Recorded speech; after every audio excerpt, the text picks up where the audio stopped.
Trezell and Jacqueline West say they left their California City house on December 19th with their 6 children to go Christmas shopping in Bakersfield. Take a look at this video. You can see an adult holding the door open while 4 children go into the van. Then later that day, 2 adults, which appear to be Trezell and Jacqueline, come back to the house without any kids. Chief Walker says the Wests say they dropped off 4 of their children, not including ORRIN and ORSON, at a family member's house that day. Walker says that day, December 19th, was the last day the other 4 children say they saw ORRIN and ORSON. So let's talk about that. They left with 6 kids on the 19th. Came back, just them. That's what they told police, right? But we saw them leave with 4 kids, and they came back, just them 2, right?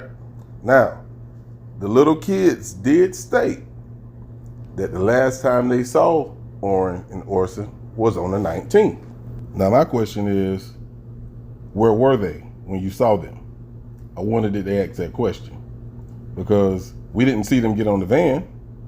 We didn't see them come back. So I wonder where the kids saw ORRIN and ORSON before they left on the 19th.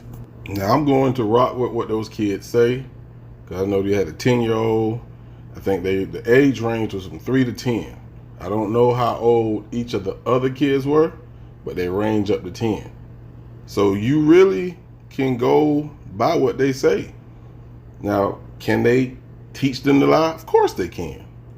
But I believe those kids are telling the truth. They saw those kids on the 19th.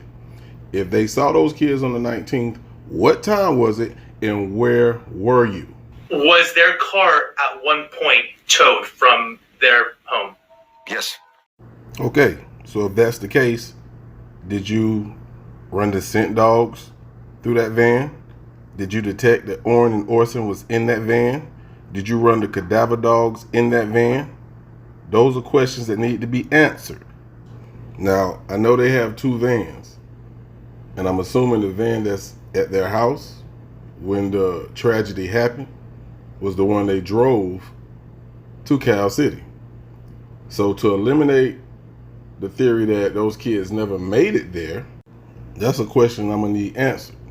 Now, I know that the kids could have been in the van sometime at some point, but at the same time, they could pull hair fibers.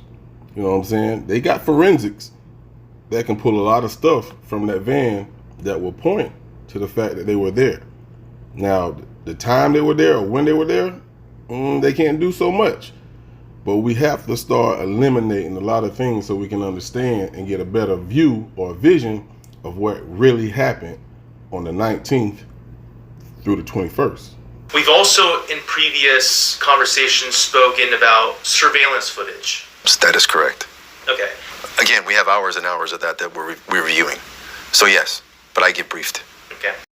So if that's the case, you had access to the neighbor's footage, which should have shown pretty much the entire day or days from the 19th to the 21st, where you should be able to see pretty much the angle that we saw.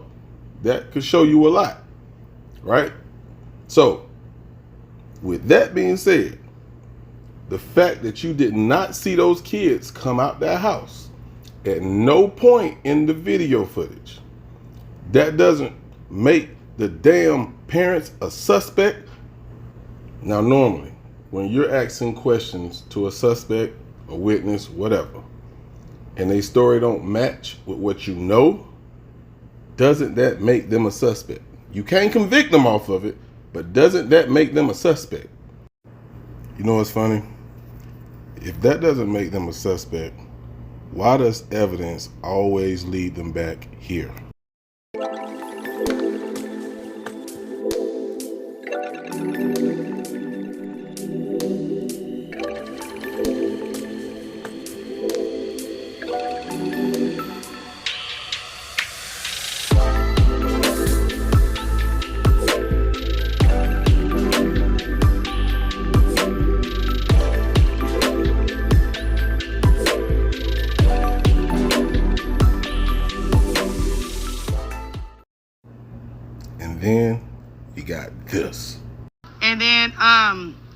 BPD did state that they are not on the case. They have not been on the case. It's California City that's on the case, and federal agent. They stated they have not did a search here, nor the previous resident, because they are not assigned out here. We seen them digging holes and got new gravity out back there and getting rid of like how was drywall and stuff like that and putting it into the back of a red pickup truck. And then the red pickup truck left for about 30 minutes and then came back. And they've been helping them for the last 2 days get rid of stuff in the back of the backyard. Out there this last Saturday, and we had people looking at us strange. We had them sitting on top of the hills with on motorcycles, cars looking at us, people following us out there as we were searching, and there wasn't no one asking if we needed any help or anything. So we're wondering why. Why is this going on? Why is it such a secret? Why haven't they came and searched here? The chief of police out there stated they came and searched, which us residents have been on it since day one, and we have not seen any officers out here, any officers at this location or any officers at the Casa Loma location.